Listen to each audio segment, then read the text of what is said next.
Olivia fête son anniversaire et a invité ses amis à une mystérieuse fête de fin de semaine. La première à arriver est Carrie. Elle voit une petite fille qui chante et essaie de jouer avec elle, mais la fille est très sérieuse et silencieuse. Ensuite, Carrie est presque renversée par son amie enthousiaste Gabi. Elle est une athlète et avait dit qu'elle ne viendrait pas à cause de l'entraînement, mais une blessure au genou l'a finalement libérée pour l'amusement. L'invité suivant est son ex-petit ami Chris. La fêtée se présente habillée en princesse et reçoit la présence. L'ambiance devient un peu terne avec l'arrivée de Sarah, une fille riche réputée pour être gâtée. Olivia annonce qu'elle a obtenu des billets pour le Blue Light, un festival de musique très populaire. Le transport a été organisé par Michael, le petit ami d'Olivia. Ce dernier présente au groupe son ami Jason, un ex-marine qui n'a pas le sens de l'humour. Le voyage commence et les jeunes se distraient avec de la musique et des boissons pendant plusieurs heures, jusqu'à ce que Michael annonce le premier arrêt. Sur le ton de la plaisanterie, il conseille à tous de profiter de la civilisation car ils ne savent pas quand ils la reverront. Devant la station-service, 2 camionneurs commencent à harceler les filles. La situation devient tendue lorsque l'un d'eux attrape Gabi. Un objet très personnel tombe de son sac, ce qui intensifie les provocations. La situation ne change que lorsque Jason intervient, utilisant le même objet pour neutraliser les agresseurs avec des coups précis. Le groupe retourne à la caravane et le voyage continue. Ils sont encore sous le choc de ce qui s'est passé lorsque Jason appuie soudain sur l'accélérateur sans crier gare. Les camionneurs les poursuivent. Chris crie qu'un des hommes est armé. Heureusement, les 2 hommes s'esquivent juste à temps pour éviter le coup de feu. Le groupe continue dans la mauvaise direction jusqu'à ce qu'il soit suffisamment éloigné, puis s'arrête pour reprendre son souffle après tant d'excitation. Tout le monde est impressionné par l'héroïsme de Jason. Michael revient à la caravane et est très contrarié de voir les dégâts. Sarah offre sa carte de crédit à Michael pour qu'il fasse les réparations avant que l'oncle Grant ne s'en aperçoive. Il accepte, très reconnaissant. Gabi découvre un autre itinéraire qui semble plus rapide que le retour. Soulagé, il monte dans la caravane et le voyage continue. Tout se passe bien pendant la première partie du trajet, mais le signal du téléphone portable ne cesse de se dégrader jusqu'à ce qu'ils atteignent un point où personne ne peut consulter la carte. Gabi est presque certaine que Michael doit tourner à droite. Pendant que Jason essaie de déchiffrer une carte en papier, Chris se vante d'avoir démoli la salle de bain, mais les filles se plaignent de l'odeur et ouvrent les fenêtres. Voyant une voiture abandonnée, Carrie trouve étrange qu'elle ait été laissée si soudainement. Ce n'est que maintenant qu'elle se rend compte qu'elle n'a vu personne depuis qu'elles ont quitté l'itinéraire initial. Il fait déjà nuit lorsqu'ils s'arrêtent dans un bar pour confirmer l'itinéraire. L'atmosphère dans le bar est très tendue.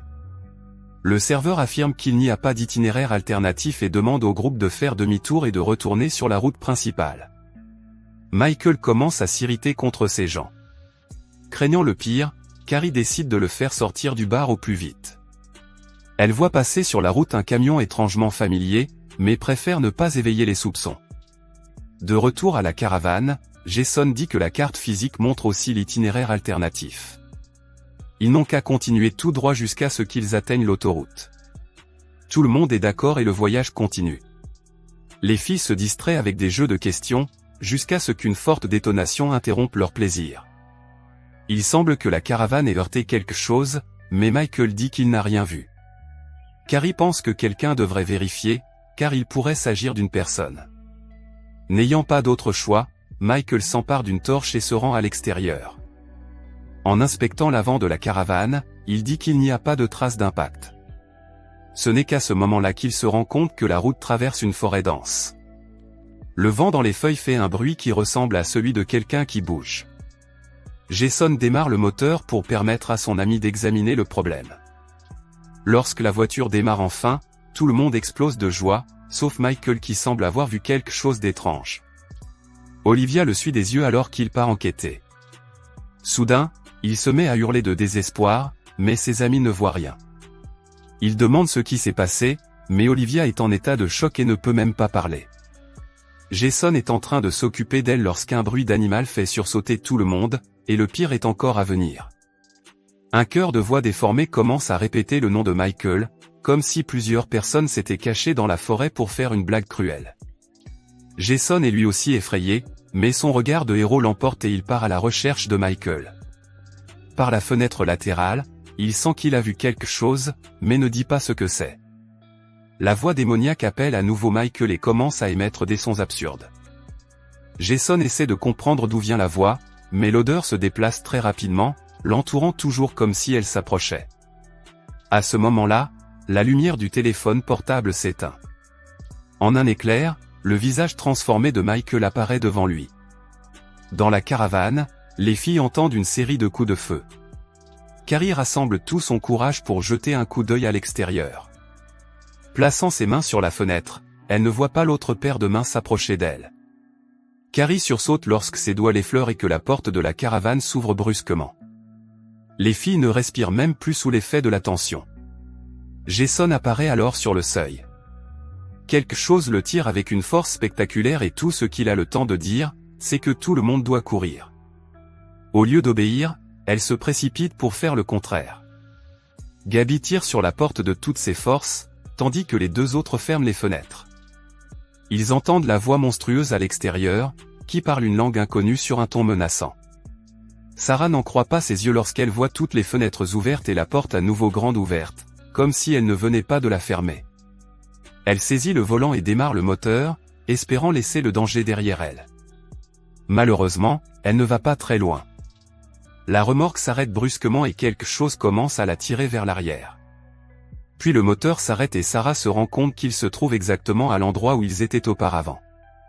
Les trois s'embrassent, le cœur brisé, puis se rendent compte que tout est à nouveau fermé. Cherchant désespérément une explication logique, Gabi commence à formuler une théorie sur leurs amis.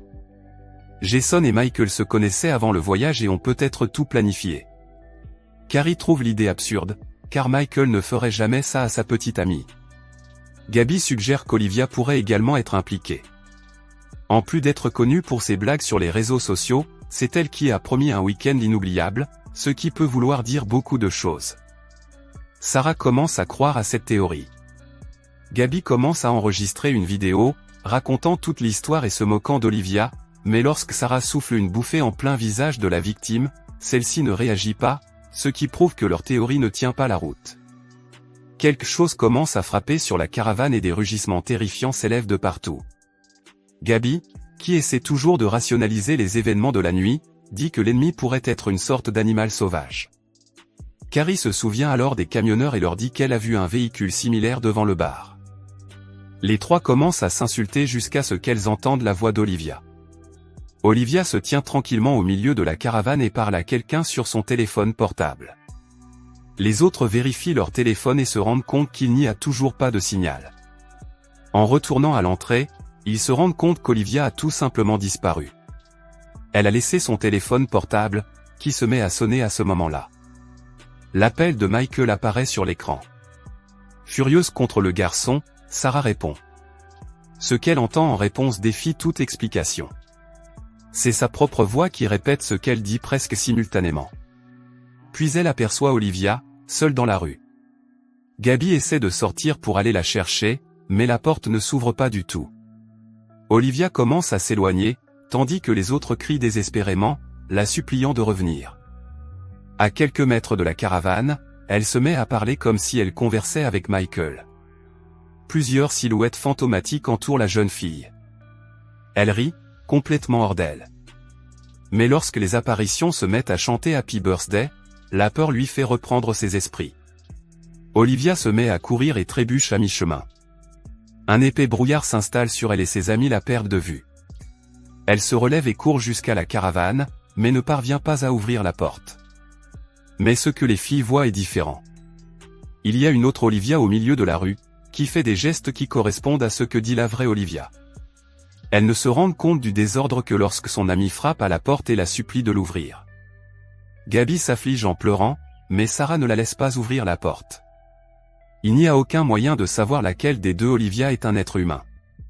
Lorsque les cris cessent et que le brouillard obscurcit tout ce qui se trouve devant elles, les trois femmes se sentent vaincues et commencent à envisager la possibilité d'une menace surnaturelle. Gabi a atteint ses limites et décide de sortir seule pour chercher de l'aide.